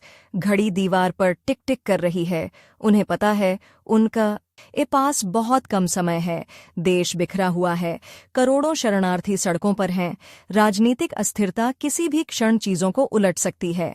अगर उन्होंने अब इसी समय न्याय और बराबरी के बीज संविधान में नहीं बो दिए, तो शायद आने वाली पीढ़ियां फिर उसी अंधेरे में धकेल दी जाएंगी जहां से वह खुद चलकर आए हैं। वह कुछ पल के लिए रुकते हैं। मन में बीता हुआ सब कुछ तेज रफ्तार फिल्म की तरह दौड़ता है। बोरी पर बैठा बच्चा, चावदार तालाब का पानी, यरवड़ा जेल की बंद दीवारें, पूना पैक्ट की मेज, येवला के सम्मेलन का मंच, लंदन के गोलमेज और बंबई की तंग गलियां, उन सब के बीच से होकर उनका प्रतिद्वंद्वी बार बार सामने आता है। वही सदियों पुरानी व्यवस्था जो लाखों लोगों की जिंदगी जन्म से ही तय कर देना चाहती है। अब पहली बार वह प्रतिद्वंद्वी उनकी मेज से कुछ ही इंच दूर है, कानून की किताब बनते कागज पर। अगर वे सफल हुए तो यह दुश्मन कमजोर पड़ जाएगा। अगर चूक गए तो यह व्यवस्था नए लोकतांत्रिक चेहरे के साथ और मजबूत बनकर लौटेगी। वह कलम उठाते हैं और पहला वाक्य लिखते हैं, एक ऐसे संविधान की ओर जो उसके अपने जीवन के खिलाफ खड़ी हर ताकत से बदला लेने की नहीं, बल्कि सबके लिए न्याय की जमीन तैयार करने की कोशिश करेगा। घड़ी की सुई आगे बढ़ती है, समय कम होता जा रहा है और भीमराव रामजी आंबेडकर अपने सबसे बड़े संघर्ष के अखाड़े में प्रवेश कर चुके हैं, जहां अब उनकी हर पंक्ति, हर शब्द उनके सबसे कट्टर प्रतिद्वंद्वियों तक को भी एक दिन मानने पड़ेंगे। सोचिए, जिस आदमी को बचपन में स्कूल में पानी पीने के लिए घड़े को छूने की भी इजाजत नहीं थी, वही अब एक ऐसी किताब लिख रहा है जिसके एक एक शब्द से तय होगा कि किसे कुएं से पानी मिलेगा, किसे जमीन, किसे नौकरी और किसकी आवाज संसद तक पहुंचेगी। बाहर दिल्ली की रात में शरणार्थियों की कतारें हैं, जले हुए गांवों की कहानियां हैं और अंदर एक सरकारी क्वार्टर के छोटे से कमरे में बत्ती के नीचे झुका हुआ एक आदमी, डॉ भीमराव रामजी आंबेडकर। टेबल पर कागजों के ढेर, दीवार पर घड़ी टिक टिक कर रही है। उसे मालूम है उसके पास बस कुछ ही साल हैं, लेकिन उसके सामने जो दुश्मन है वह 2000 साल पुराना है। समय उससे फुसफुसा रहा है। देखते हैं कौन किसको हरा पाता है। वह कागज उठाकर पढ़ते हैं, अमेरिका का संविधान, फ्रांस का, आयरलैंड का, सोवियत संघ का। हर पंक्ति के साथ वह मन में तुलना करते हैं। यहाँ उन्होंने वर्ग के खिलाफ सुरक्षा दी, यहाँ धर्म के खिलाफ। लेकिन जाति तो कहीं नहीं है। दुनिया के सबसे बड़े लोकतंत्रों ने भी वह जहर नहीं चखा जो भारत के दलितों ने हर दिन, हर सांस के साथ चखा है। इसलिए ये उन्हें साफ समझ आ रहा है, किसी की नकल यहाँ काम नहीं आएगी। उन्हें अपना रास्ता खुद बनाना होगा। आप कैमरा बाहर ले जाइए। संसद भवन के विशाल गोल हाल में ऊंची छत, पीली रोशनी, लकड़ी की लंबी मेजें और उनके पीछे बैठे भारत के अलग अलग कोनों से आए प्रतिनिधि। कुछ किसी सर्स पर पगड़ियाम, कुछ के कंधे पर अंगवस्त्रम, कुछ सूट टाई में, और बीच में ड्राफ्टिंग कमेटी के अध्यक्ष के रूप में नीले कोट में बैठे डॉ आम्बेडकर, उनके सामने मसौदा है, भारत के संविधान का पहला ड्राफ्ट। वह उठकर माइक तक जाते हैं और स्थिर आवाज में कहते हैं, हम एक ऐसा संविधान बनाना चाहते हैं जो सिर्फ सरकार की मशीनरी न बताए, बल्कि इस देश के हर नागरिक को यह भरोसा भी दे कि वह इंसान है और कानून के सामने बराबर है। बहुत लोगों के लिए यह कानूनी भाषा है, लेकिन उनके लिए यह व्यक्तिगत बदला है उस व्यवस्था से जिसने उन्हें बचपन से बत आया कि वे किसी के बराबर नहीं हैं। सबसे पहले सवाल उठता है मौलिक अधिकारों का। वह मसौदे में लिखवाते हैं कि हर नागरिक को समानता का अधिकार होगा। किसी भी सार्वजनिक स्थान पर, किसी भी सार्वजनिक सेवा में जाति, धर्म, लिंग, भाषा के आधार पर भेदभाव नहीं होगा। थोड़ी देर के लिए हॉल में सन्नाटा सा छा जाता है। फिर कुछ सदस्य उठते हैं। कोई कहता है, हम समानता के खिलाफ नहीं हैं, लेकिन समाज को बदलने में समय लगेगा, इसे ज्यादा कड़ा मत बनाइए। कोई मुस्कुराकर कहता है, कागज पर सबको बराबर लिख देने से गांव की सोच थोड़ी बदल जाएगी। डॉन आम्बेडकर जवाब देते हैं, अगर कानून ही असमानता को मंजूर कर ले तो समाज को बदलने का कोई मौका ही नहीं बचेगा। कानून को सबसे आगे चलना होगा, पीछे नहीं।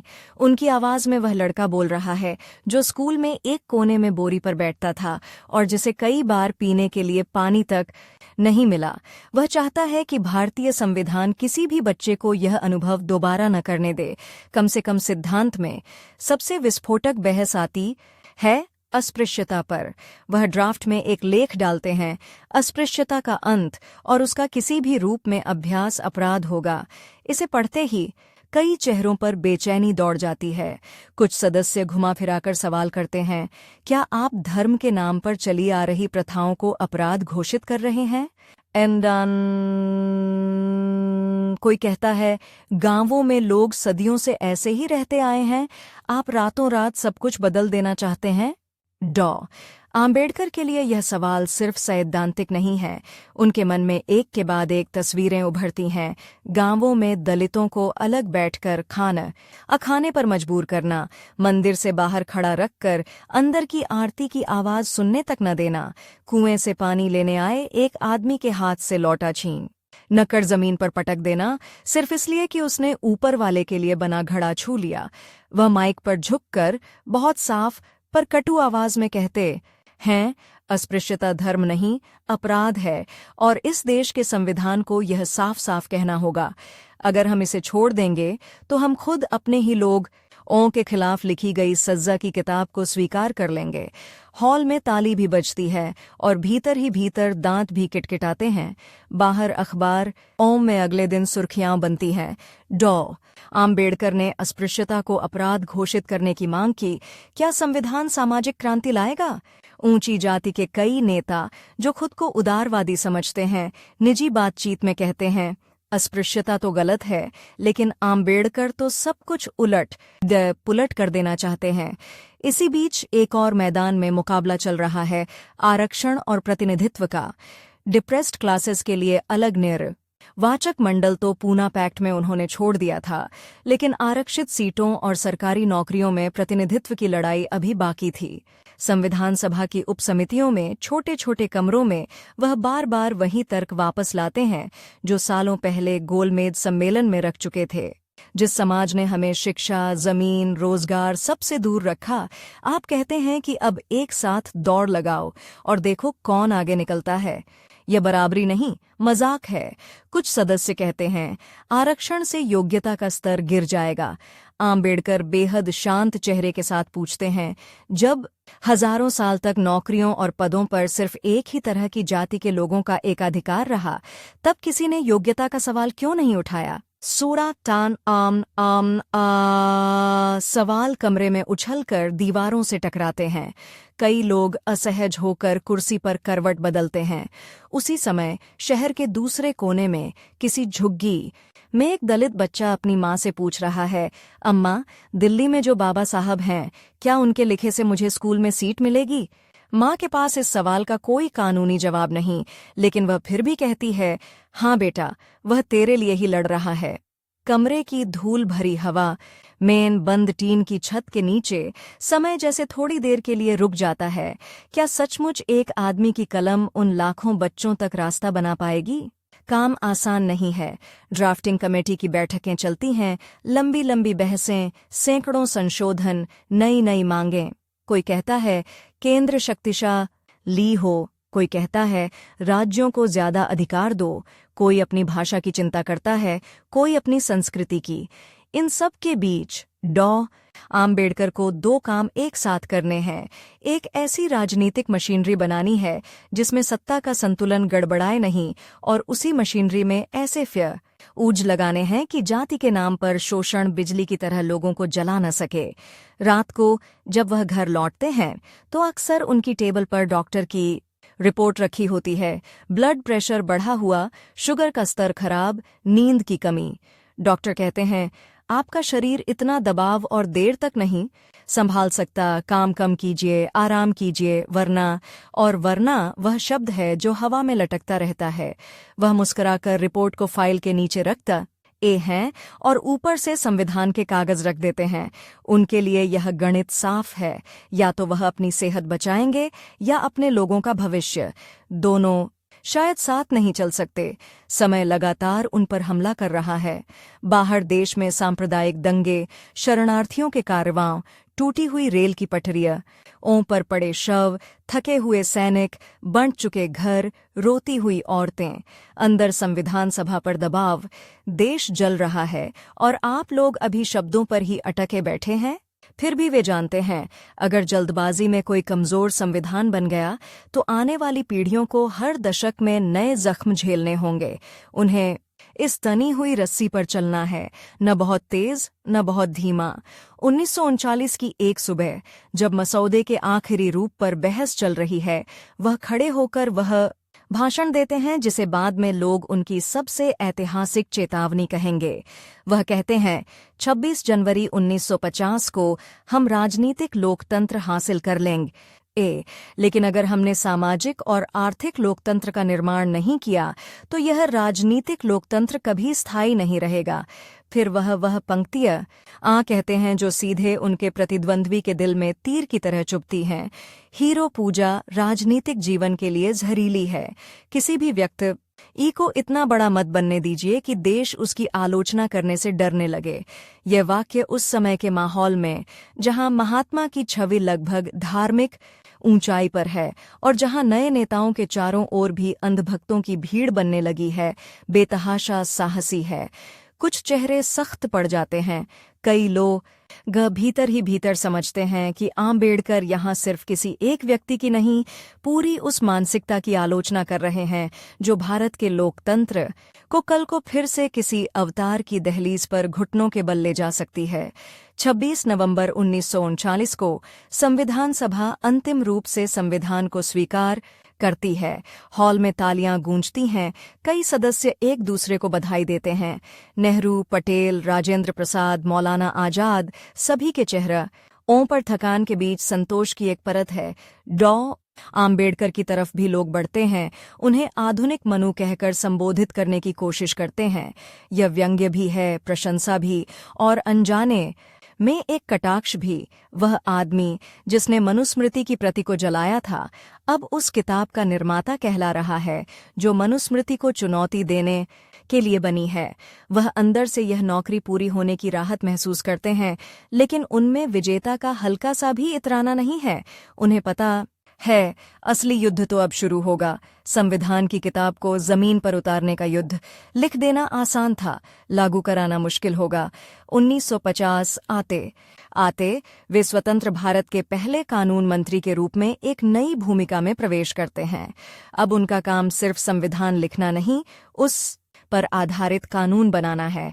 और यहाँ उनका सामना एक नए बेहद ताकतवर प्रतिद्वंद्वी से होता है, वही पुरानी व्यवस्था, पर अब स्वतंत्र भारत के नेताओं की वेशभूषा में। सबसे बड़ा मोर्चा खुलता है हिंदू कोड बिल पर।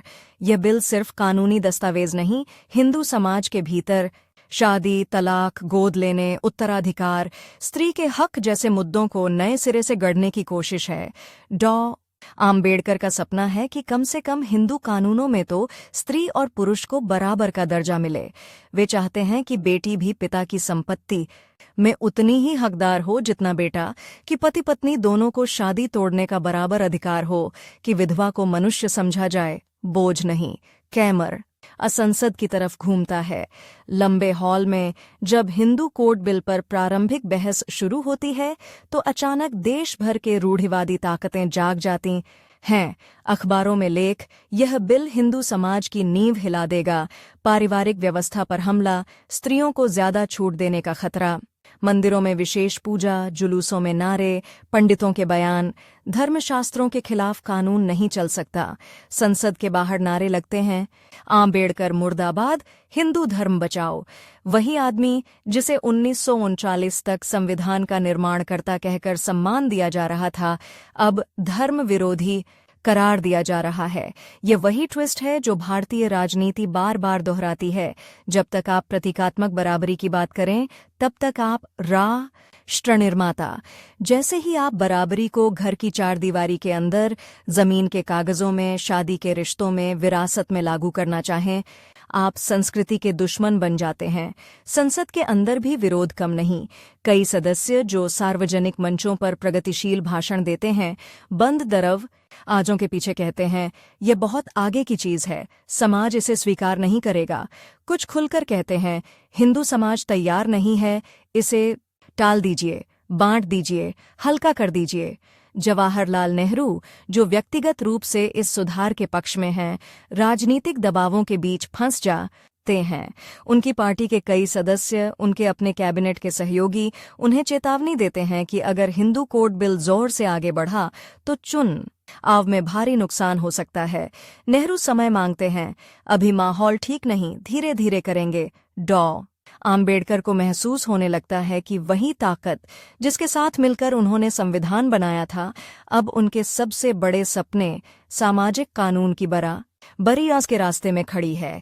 वह कई बार प्रधानमंत्री से मिलते हैं, तर्क रखते हैं, आंकड़े दिखाते हैं, महिलाओं के संगठनों के समर्थन पत्र सामने रखते हैं, लेकिन हर बार एक ही अस्पष्ट जवाब मिलता है, हम आपके विचारों का सम्मान करते हैं, पर अब भी समय ठीक नहीं है। समय, यही तो वह दुश्मन है जो लगातार उनकी आंखों के सामने चलती सुई की तरह घूम रहा है। डॉक्टरों ने सीधे शब्दों में कह दिया है, आपकी सेहत बहुत खराब है। अगर आपने खुद पर लगाम नहीं लगाई तो अगला दशक भी शायद न देख पाए।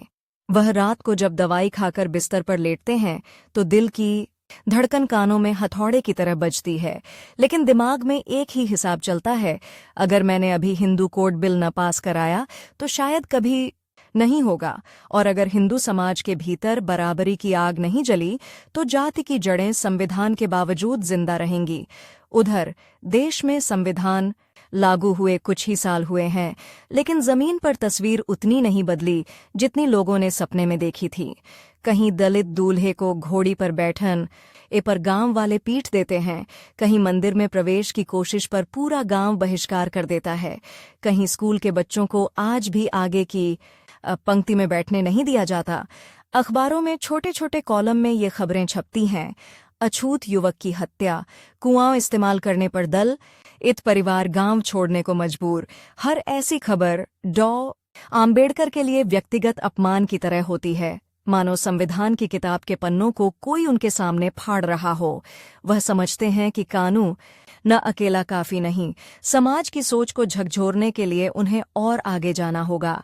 हिंदू कोड बिल उनके लिए केवल महिला अधिकारों का कानून नहीं, हिंदू समाज की बुनियादी संरचना में छिपी असमानता पर हमला है, और इसी वजह से प्रतिरोध भी इतना तीखा है। 1951 आते आते तनाव अपने चरम पर पहुंच जाता है। वस्तुतः पूरी सत्र की योजना है, लेकिन हिंदू कोड बिल को बार बार पीछे धकेला जाता है, बहस अधूरी छोड़ दी जाती है, दूसरे मुद्दों को प्राथमिकता दी जाती है। आम्बेडकर को महसूस होता है कि उन्हें जानबूझकर फ्रंट से हटाया जा रहा है। एक दिन जब उन्हें अचानक पता चलता है कि सरकार ने बिल को टुकड़ों में बांटकर अगली संसद के लिए टालने का निर्णय लिया है, तो उनके लिए यह सिर्फ एक नीतिगत फैसले से बढ़कर व्यक्तिगत विश्वासघात जैसा लगता है। आप कैमरा उनके कमरे में ले जाइए। टेबल पर हिंदू कोड बिल का मसौदा फैला हुआ है, कई पन्नों पर लाल स्याही से उनके अपने नोट्स। यहाँ और कड़ा भाषा चाहिए, यहाँ स्त्री के हक को स्पष्ट करो, यह अनुच्छेद हटेगा, यह जुड़ेगा। वह धीरे धीरे उन पन्नों को समेटते हैं, ईल बंद करते हैं। चेहरे पर थकान की गहरी रेखाएं हैं, आंखों में जलन है, लेकिन सबसे ज्यादा कुछ और है, एक गहरा खामोश गुस्सा। कुछ ही दिनों बाद वह अपना इस्तीफा लिखते हैं, कानून मंत्री के पद से त्यागपत्र। पत्र में वह खुलकर लिखते हैं कि जिस सरकार को मूलभूत सामाजिक सुधारों के लिए भी राजनीतिक हिम्मत नहीं है, उसमें रहते हुए वह अपनी जिम्मेदारी नहीं निभा सकते। यह सिर्फ कुर्सी छोड़ना नहीं, सत्ता के केंद्र से स्वेच्छा से बाहर निकलने का फैसला है, उस आदमी का जो कुछ साल पहले तक खुद नहीं जानता था कि उसे कभी सत्ता के गलियारों में जगह भी मिलेगी या नहीं। संसद में जब उनका इस्तीफा चर्चा का मुद्दा बनता है तो कई नेता इसे व्यक्तिगत नाराजगी बताकर हल्का करने की कोशिश करते हैं, लेकिन देश भर में खासकर दलितों और प्रगतिशील वर्गों के बीच यह खबर किसी चेतावनी की तरह फैलती है। बाबा साहब सिस्टम के भीतर रहकर जो करना चाहते थे वह नहीं कर पाए, अब वह सिस्टम के बाहर क्या करेंगे? ये सवाल हवा में लटका रहता है और धीरे धीरे एक नए ट्विस्ट की तरफ इशारा करता है। इस्तीफे के बाद आम्बेडकर कुछ दिनों तक सार्वजनिक जीवन से थोड़े पीछे हट जाते हैं। सेहत गिरती जा रही है, डायबिटीज, हार्ट प्रॉब्लम, आंखों में तकलीफ, इंसोम्निया। डॉक्टर सख्त चेतावनी देते हैं, आप जिस रफ्तार से काम कर रहे हैं यह शरीर ज्यादा दिन नहीं चलेगा, आपको या तो लड़ाई कम करनी होगी या जिंदगी। वह हल्की सी कड़वी मुस्कान के साथ कहते हैं, मेरी जिंदगी का मतलब ही लड़ाई है, अगर आप यह मुझसे छीन लेंगे तो बचता ही क्या है। लेकिन लड़ाई अब रूप बदलने वाली है। वह महसूस करने लगे हैं कि संविधान के भीतर रहते हुए उन्होंने जितना कर सकते थे उतना कर लिया। अस्पृश्यता को अपराध घोषित कराया, आरक्षण, मूल अधिकार, सामाजिक न्याय के दरवाजे जितने खोल सकते थे खोल दिए। लेकिन जो धर्म और संस्कृति की दीवारें हैं उन्हें सिर्फ कानून से नहीं तोड़ा जा सकता। उन्हें याद आता है 1935 के येवला सम्मेलन में उन्होंने कहा था, मैं हिंदू के रूप में जन्मा, यह मेरी मजबूरी थी, पर मैं हिंदू के रूप में मरूंगा नहीं, यह मेरी शक्ति है। वह वादा अब उनके सामने लौट कर खड़ा है, जैसे एक घड़ी की सुई उन्हें याद दिला रही हो, समय खत्म हो रहा है, फैसला करो। रात के सन्नाटे में जब दिल्ली या बंबई की हवा में सिर्फ दूर से आती रेल की सीटी और कुत्तों के भौंकने की आवाज होती है, वह अपनी टेबल पर बैठकर अलग अलग धर्मों, दार्शनिकों, विचार प्रणालियों की किताबें खोलते हैं। बुद्ध, कबीर, फुले, मार्क्स, बौद्ध त्रिपिटक, बौद्ध इतिहास, आधुनिक लोकतांत्रिक विचार, सब एक के बाद एक पन्नों पर नजर आते हैं। वह महसूस करते हैं कि उनकी असली लड़ाई अब सिर्फ राज्य बनाम दलित नहीं, बल्कि धर्म की असमान संरचना बनाम मनुष्य की गरीब माँ की है। हिंदू कोड बिल के मोर्चे पर मिली हार ने उन्हें यह सिखा दिया है कि हिंदू समाज के अंदर चाहे कितना भी सुधारवाद हो, जाति की जड़ें इतनी गहरी हैं कि वह कानून की प्रतीक्षा से पहले ही हर प्रयास को जकड़ लेती हैं। किसी रात वह नोटबुक में सिर्फ एक पंक्ति लिखते हैं, मुझे अपने लोगों को सिर्फ वोट का अधिकार नहीं, नई आत्मा देनी होगी। ये पंक्ति सुनने में शांत लगती है, लेकिन उसके अंदर एक क्रांति छिपी है। इसका मतलब है सिर्फ संविधान और कानून बदलना नहीं, पूरे धार्मिक पहचान को बदल देना। इस बीच बाहर दुनिया में भी समय तेजी से भाग रहा है। चीन में क्रांति हो चुकी है, कोरिया में युद्ध की आहट है, संयुक्त राष्ट्र मानवाधिकारों की बात कर रहा है, भारतीय राजनीति में नए गठजोड़ बन रहे हैं, नई पार्टियां जन्म ले रही हैं, और एक ओर बंबई, पूना, नागपुर, मद्रास, कानपुर, लखनऊ जैसे शहरों की दलित बस्तियों में लोग अब भी उस आदमी की तरफ देख रहे हैं जिसे वे बाबा साहब कहते हैं। उनके लिए वह सिर्फ संविधान निर्माता नहीं, उनकी अपनी जिंदगी का सबसे बड़ा सहारा है। वे पूछ रहे हैं, अब क्या होगा? बाबा साहब सरकार में नहीं हैं, क्या हमारे लिए लड़ाई खत्म हो गई? उन्हें नहीं पता कि बाबा साहब के दिमाग में अभी एक और आखिरी और शायद सबसे बड़ा दांव चल रहा है। सत्ता के गलियारों से बाहर निकलकर वे अब सीधे उस दुश्मन को निशाना बनाने की सोच रहे हैं जिसने उनकी पूरी जिंदगी पीछा नहीं छोड़ा, जाति आधारित हिंदू व्यवस्था। और उसे हैरान के लिए वह सिर्फ कानून नहीं, पूरे धर्म का मैदान बदल देने की तैयारी कर रहे हैं। घड़ी अभी भी चल रही है, उनकी सेहत की सुई लगातार नीचे जा रही है। आलोचकों की आवाजें ऊंची हो रही हैं और समर्थकों की उम्मीदें और भारी। उनके पास समय कम है, दुश्मन बड़ा है, शरीर थका हुआ है, लेकिन भीतर कहीं एक शांत दृढ़ आवाज बार बार कह रही है, अभी खेल खत्म नहीं हुआ, अब अगला वार धर्म की जड़ पर होगा। सोचिए, जिस आदमी के डॉक्टर साफ कह चुके हों कि आपका दिल अब किसी भी वक्त जवाब दे सकता है, वही आदमी अपने कमरे में बैठकर ठंडे दिमाग से यह योजना बना रहा है कि पूरे देश का नहीं, पूरे धर्म का नक्शा उलट देगा। फेफड़ों में बची हुई आधी सांस, आंखों के नीचे गहरे काले गड्ढे, और सामने नोटबुक पर लिखी एक पंक्ति, अब लड़ाई संविधान की किताब से आगे आत्मा की किताब तक जाएगी। बाहर घड़ी की टिक टिक उसे याद दिला रही है कि समय बहुत कम है, और दूसरी तरफ 2000 साल पुराना दुश्मन, जाति और मनुवादी व्यवस्था, अब भी उतना ही मजबूत खड़ा है। यह दौड़ एक बूढ़ हे होते शरीर और सदियों पुराने धर्म के बीच की दौड़ है। सवाल बस इतना है, कौन पहले गिरता है?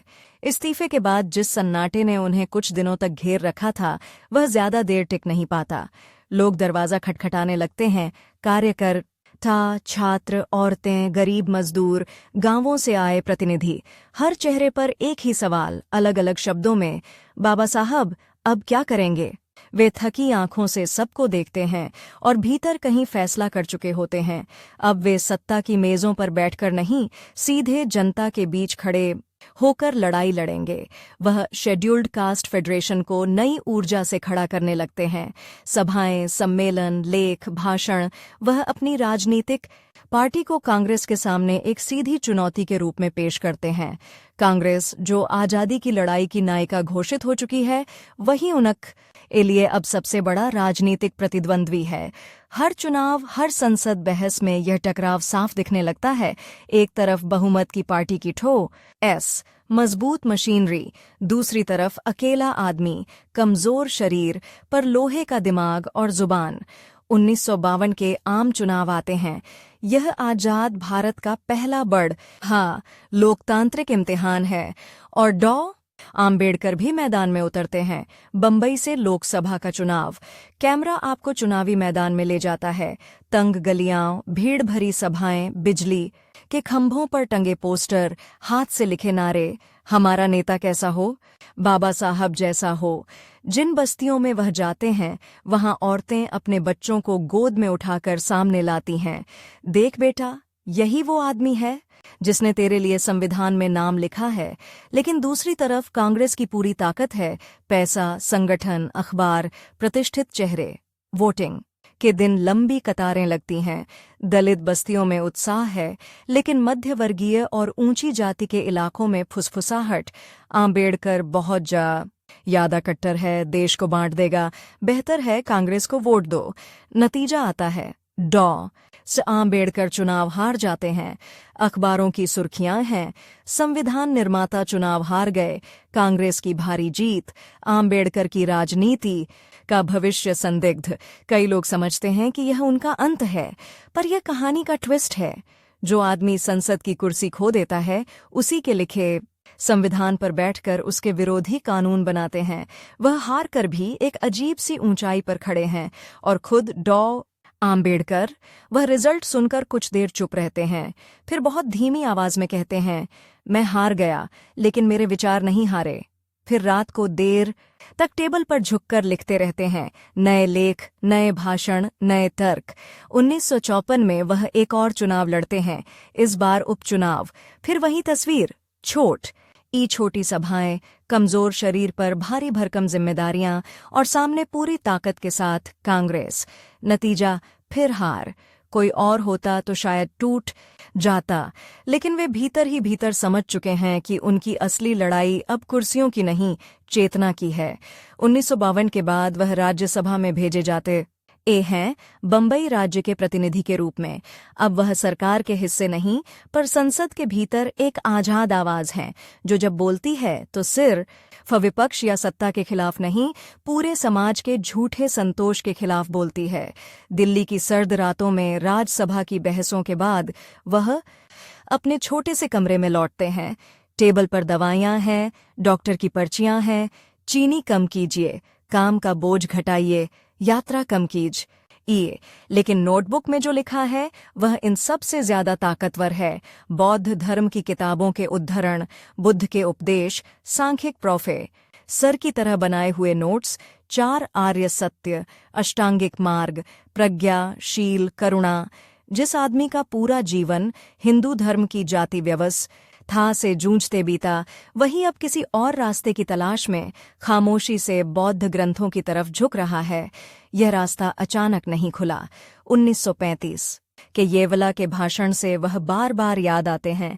मैं हिंदू के रूप में जन्मा, यह मेरा बस नहीं था, पर हिंदू के रूप में मरूंगा नहीं, यह मेरे हाथ में है। ये वादा अब समय की दीवार पर बड़े अक्षरों में लिखा हुआ उनके सामने खड़ा है।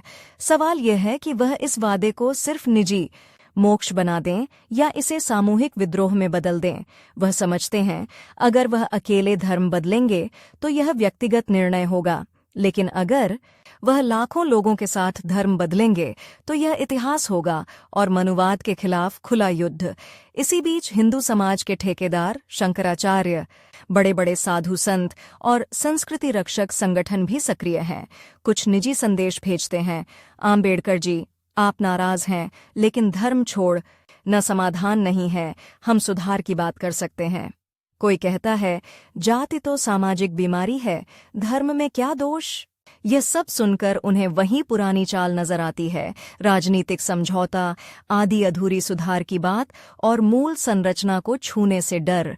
वह विनम्र पर कठोर आवाज में जवाब देते हैं, जिस धर्म की नींव ही जन्मजात ऊंच नीच पर रखी हो, वहां सुधार की बात धोखा है। मुझे नया घर चाहिए, पूरा नी दीवारों पर पुताई नहीं। समय की सुई अब तेज घूमने लगी है। उनकी सेहत हर महीने गिरती जा रही है। मधुमेह, दिल की बीमारी, नसों में दर्द, एक्सर्द, आंखों की रोशनी कम होना। डॉक्टर उन्हें साफ चेतावनी देते हैं, अगर आपने अपने शरीर को नहीं बचाया तो आप यह सब काम पूरा नहीं कर पाएंगे। पर वह भीतर अलग तरह का हिसाब लगा रहे हैं। अगर मैंने अपने शरीर को बचाया पर अपने लोगों के लिए आखिरी दांव नहीं खेला, तो इस जिंदगी का मतलब क्या था। यह वह बिंदु है जहां उनका सबसे बड़ा प्रतिद्वंद्वी बनकर उभरता है, उनका खुद का शरीर जो उन्हें धीमा कर देना चाहता है, और दूसरी तरफ उनकी आत्मा जो कहती है कि अब तेज दौड़ने का समय है। वह बौद्ध धर्म पर गंभीर रिसर्च शुरू कर देते हैं। नागपुर, बंबई, दिल्ली, विदेश से आए बौद्ध विद्वान, भिक्षु उनसे मिलने आते हैं। वह उनसे घंटों चर्चा करते हैं। बुद्ध की शिक्षा जाति व्यवस्था को कैसे चुनौती देती है? बौद्ध संघ में बराबरी की क्या व्यवस्था थी? क्या आधुनिक लोकतंत्र और बौद्ध विचारधारा साथ साथ चल सकते हैं? धीरे धीरे उनके दिमाग में एक नक्शा साफ होता जाता है। बौद्ध धर्म उनके लिए सिर्फ व्यक्तिगत आध्यात्मिक आश्रय नहीं, बल्कि सामाजिक क्रांति का राजनीतिक साधन भी बन सकता है। वह एक नए ग्रंथ पर काम शुरू करते हैं, बुद्ध और उनका धम्म। कमरे में कागज के ढेर हैं, किताब के स्तंभ हैं, और बीच में बैठा हुआ आदमी जो हर वाक्य से, हर उद्धरण से बुद्ध की शिक्षा को 20वीं सदी के सामाजिक न्याय की भाषा में ढालने की कोशिश कर रहा है।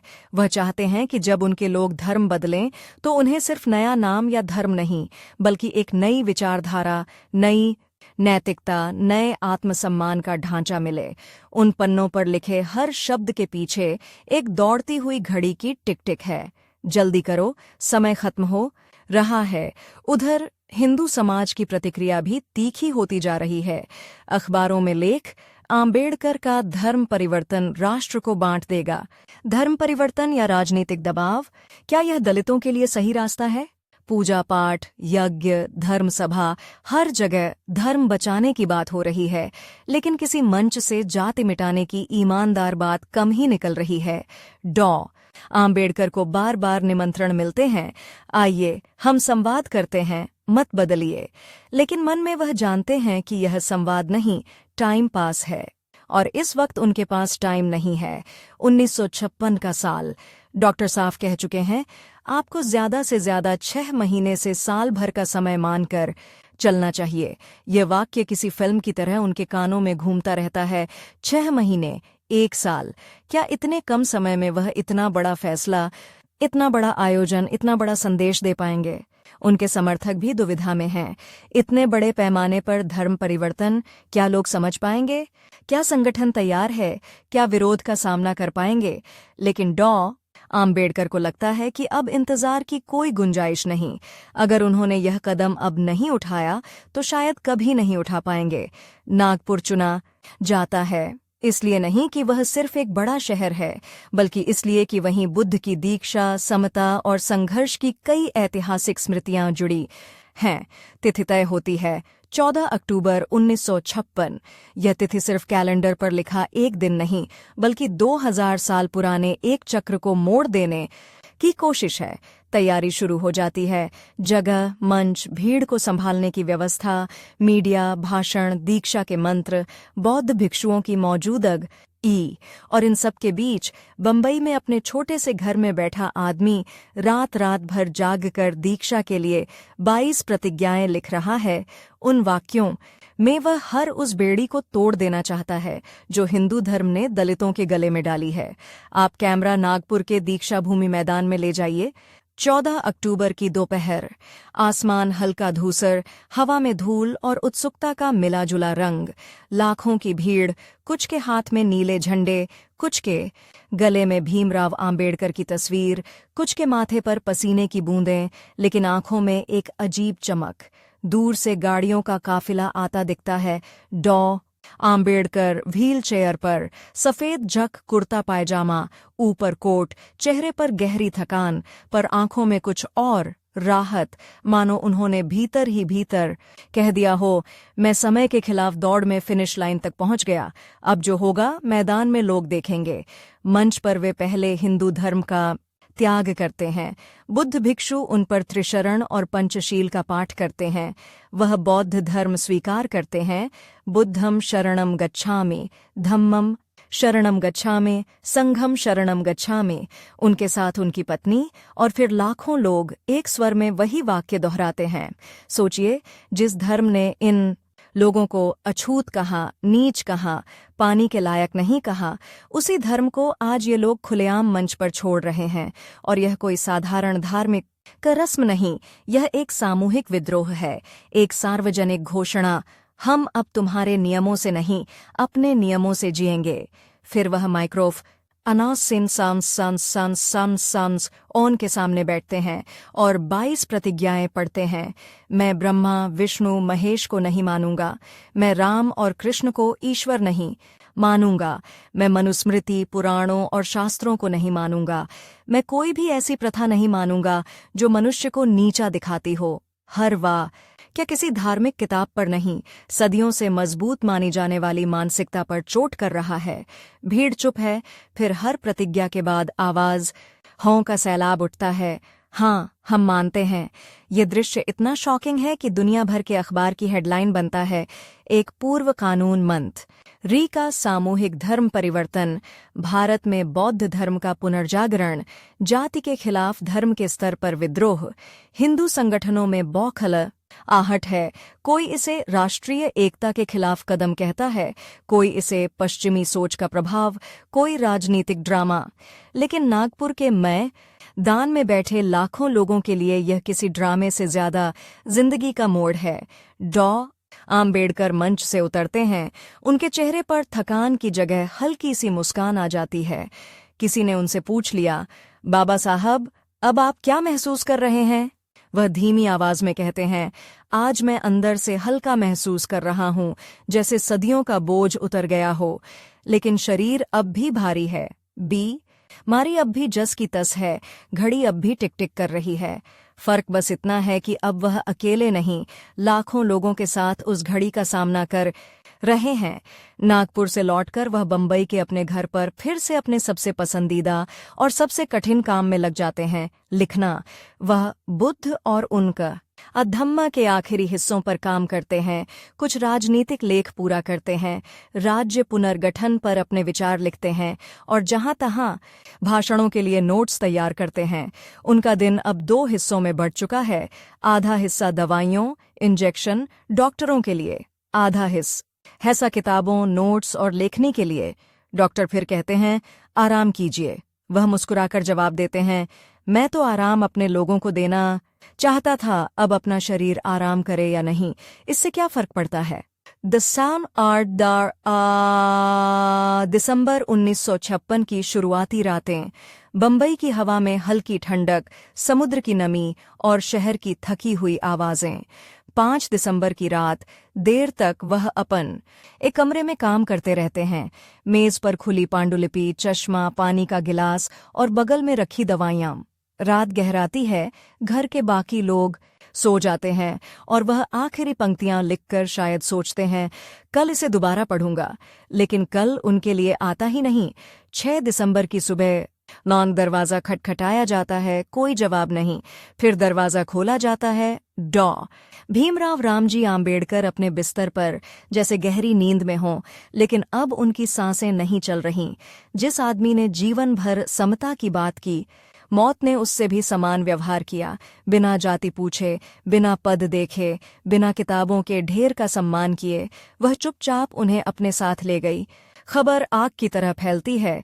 बंबई से नागपुर, दिल्ली, पटना, मद्रास, कोलकाता, गांव-गांव, बस्ती-बस्ती। बाबा साहब नहीं रहे, उनका पार्थिव वह शरीर बंबई में रखा जाता है। लोग हजारों नहीं, लाखों की संख्या में उमड़ पड़ते हैं। कोई रोते हुए उनके पैरों को छूता है, कोई उनकी वीर सीने से लगाकर खड़ा है, कोई फूट फूट कर कह रहा है, अब हमारा क्या होगा। द अनुयायी बौद्ध रीति से नमो बुद्धाय, जय भीम के नारे लगाते हैं। समुद्र के किनारे जिस शहर ने उन्हें पढ़ाई, नौकरी, राजनीति सब कुछ देते देखा, वही शहर अब उनकी चिता की आग में उनकी आखिरी सांस का धुआं आसमान में उड़ते देखता है। कहानी यहीं खत्म हो जानी चाहिए थी। एक आदमी पैदा हुआ, लड़ा, लिखा, कानून बनाए, धर्म बदला और मर गया। लेकिन डॉ आम्बेडकर की कहानी का असली ट्विस्ट तो उनकी मौत के बाद शुरू होता है। वह जो पूरी जिंदगी कांग्रेस, मनुवाद, हिंदू धर्म की ऊंच नीच और ही शरीर से लड़ते रहे, मरने के बाद एक नए प्रतिद्वंद्वी का सामना करते हैं, भूल। सत्ता में बैठे लोग चाहते हैं कि उन्हें सिर्फ संविधान निर्माता के रूप में याद किया जाए, एक सुरक्षित, काबू में रखी जा सकने वाली छवि के रूप में। जय भीम को सिर्फ एक नारा बना दिया आ जाए, उसकी असली आग को, उसकी असली चुनौती को इतिहास की किताबों के फुटनोट में छुपा दिया जाए। लेकिन जमीन पर कुछ और हो रहा है। उनके मरण के सालों बाद महाराष्ट्र की गलियों में, उत्तर प्रदेश की बस्तियों में, बिहार के गांवों में, कर्नाटक की चौपालों में नए नए नौजवान उठ रहे हैं। हाथ में उनकी किताबें, दीवारों पर उनकी तस्वीरें और जुबान पर उनका गुस्सा।